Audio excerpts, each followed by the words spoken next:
Oh, that's spooky. She gonna sick the wolf on her. She ain't saying shit. Apologize. Hoo-hoo! She mommy for real. They're starting to finally doubt in her leadership, because up to this point they've blindly followed her because she's seemingly been the right call, but someone's finally said no to the leader that they've been following throughout multiple games and are starting to realize maybe she's not as good as she says she is. The cracks are showing in the leadership. Mutiny's on the horizon. Yeah, sound direction's on point. The sound direction is the best part of this entire series. Whether it was the footsteps, whether it's the thing slowly stopping to spin, that's the only thing you hear. Oh no. Yep, I fucking knew. Damn. I mean, I'm okay with them leading, because they might blow themselves up and prevent us from blowing up, so go ahead. The thing, too, is she's not even an evil character. She's just an arrogant character who got too high on her own leadership fumes. Oh, it wasn't her inner voice, it was her sister being her voice of consciousness after she was a bitch. She's gonna kill her? Oh, bro. I love that you can actually see the knife is bloody now. This show right here is actually more sick and twisted than I was first expecting, which I'm sure plenty of monkey brains will disagree with, because there wasn't episode 1's level saws cutting through arms. It was just, oh, a wolf ripped an arm off. That's not too big of a deal.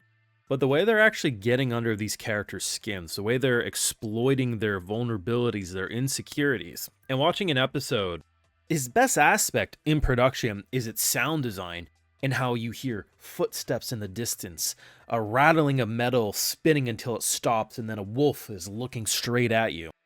It is absolutely horrifying what they put these characters through, and for this only being the main character's 10th game, which does seem to be confirmed that this is indeed a flashback, not a I'm just pretending, I am impressed. And it's really sad because exactly what I said was going to happen is happening. And it's not just a me thing. I looked across many channels.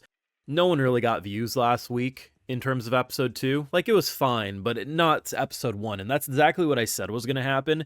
Lucky for you, sons of bitches, I actually really like this show, so I'll probably continue it no matter what on YouTube. But just say, and like understand the fact that when I tell you guys a show's probably not going to be popular outside of like a big death moment, I fucking know what I'm talking about, goddammit. Now, if you got this far in the video, make sure you slap a like, share your support, subscribe if you're new around, you ring that bell, stay up to date on everything I be uploading, because YouTube doesn't like notifying you otherwise. And hey, if you want to go the extra mile, Patreon is where you'll see my full live reactions and thoughts to these episodes, which does help fund the channel and videos just like these. The thing I really like about what they did with the leader's dynamic is her loyalty that she has among her followers is built around a very unstable authority.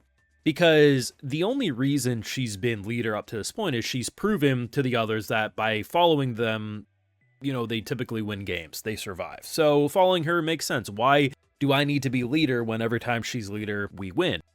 But by watching these two stab her in the back very quickly, it's not because either one of them's evil. They just prioritized their own lives.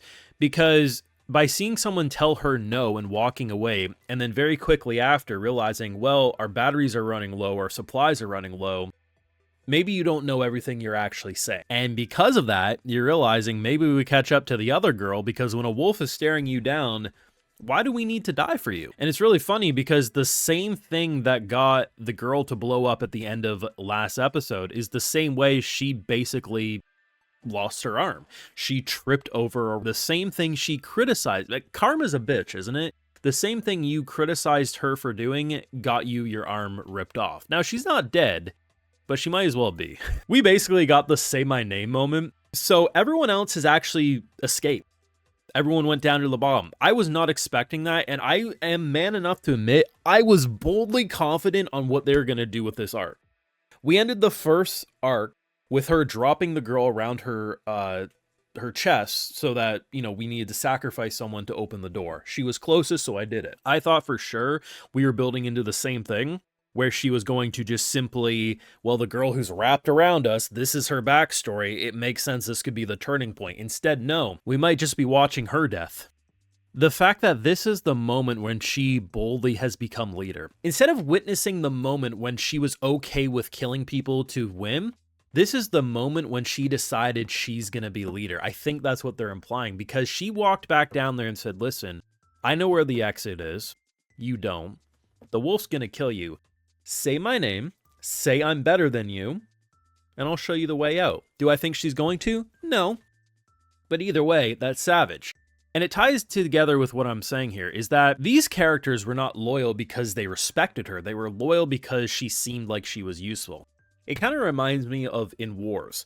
Wars that have armies that are severely outnumbered, but have morale, are almost always better than armies that have numbers, but don't stand for anything. An army that responds to a king because they love the king versus a king who hired mercenaries, which army do you think is going to win? They were not loyal. They were just essentially hired mercenaries, and that's why they were completely okay stabbing her in the back. And I mean, can you really blame them? It's not like they were evil. They're selfish, and I think that's why our MC wasn't overly like, oh my god, I'm so excited you guys are here, like, let's just move on with our day sort of a thing. But it's just crazy because the pacing of this show and the structure actually makes no sense to me. Not because it's an issue, but because it shouldn't really exist. Like, it makes sense for a novel, but I wouldn't expect an anime to be bold enough to direct it like this. The first episode is basically 3 episodes, and it functions like a dramatic anime intro to a death game show. I can see that. But episodes 2 and 3, not so much. Completely different pacing, slower, not as dramatic or intense at face value. But because they're not rushing, and this is one of the biggest compliments I had in the first episode, despite the dramaticness of arms being cut off by buzzsaws, this, that, and the third, I felt like they didn't overly make gore a thing, but rather it was the psychological hell they were putting the characters through.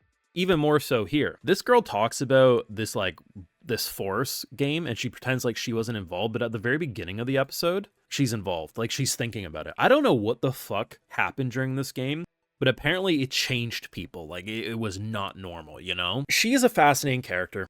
We know that it takes 99 games of winning to get to whatever it is. Someone must have told her if you get to 100, either the game masters themselves give you something great, or someone promised to give her something if she cleared 99, right? What that is, I don't know. I don't even know if we'll get to see it by the end of this season, because at the pacing we're going, next episode isn't going to be the remainder of a game, but rather the epilogue of after the game. At the pacing they're going, we might have 2 more games before the show's all done.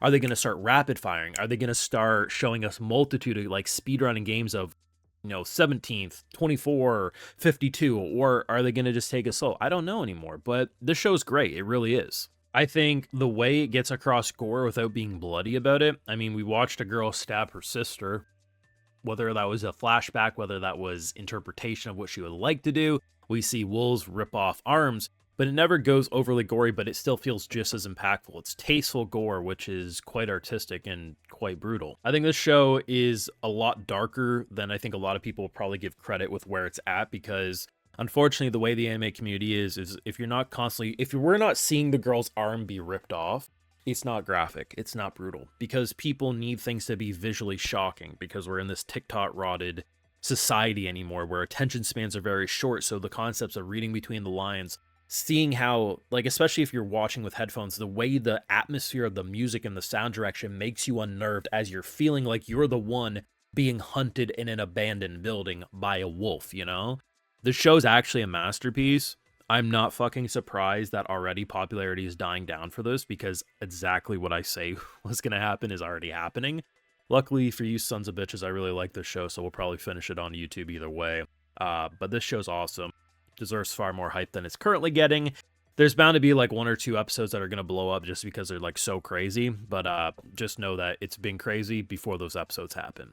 Let me know your thoughts down below. Theories if you got any. If you don't know the source material, of course, drop a like, share, support, subscribe. If you're new around, ring that bell, and Patreon is where I catch my full live reactions. So it's more like, hey, I love to give video shows to my patrons, because without them, you wouldn't get these YouTube videos. So today we got Kalad Joko, Mike Joe, Crazy Cards, Drew Stern, Decayed Luzzle, and we also have Coom Snatcher. I always forget about him, but he always makes me laugh. So until next time, everyone, take care. Have a good one.